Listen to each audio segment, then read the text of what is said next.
Is China really globalizing, or is it looking inward? Is it opening or closing? Jim, what is it? Oh, my. You know, I think Xi Jinping, when he first came into office, he termed that his regime would be the catch-up and overtake phase. Mm-hmm. And it's about overtaking. It's not a lot about sharing.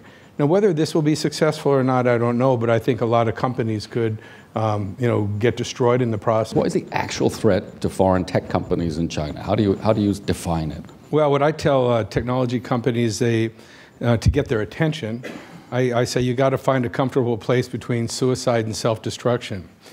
Suicide is not admitting things have changed. It's not the good old China market where you're going to get 20% growth a year and not even be that good at what you're doing, but because you're doing something China can't do. You know, that is suicide. Self-destruction is looking at these policies coming at you and handing your business over to an SOE. So as a foreign multinational, you have to really take a hard look at your business, and you have to take a look at what China's concerns are, and you have to understand whether or not you're posing a potential threat or creating a concern. What sort of pressure do you come under in a tech company in China to hand over your technology? I mean, there is obviously encouragement of multinationals to invest in China. Companies can't be viewed as taking out more than they're putting back in. And there have been many, many cases over the recent years of multinationals, you know, in certain cases potentially being made examples of, where they're being viewed as profiting off the backs of Chinese consumers. And don't think that China can't innovate. There's a lot of arrogance in the West that China can't innovate. Guess what? You trained them all. You think there should be pushback.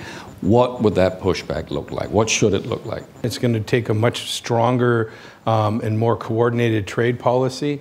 And so now we work from a level of equality and reciprocity, and then we change the conversation to start there, and we negotiate from there. Reciprocity is, let's face it, is another word for protectionism. And I struggle to understand how you counter protectionism with protectionism. You know, I think it all depends. You have to get rid of this zero-sum mentality that, you know, win-win means China wins twice. You know, you have to have trust, and you've got to be, if you're going to be out in the open market, you've got to be open.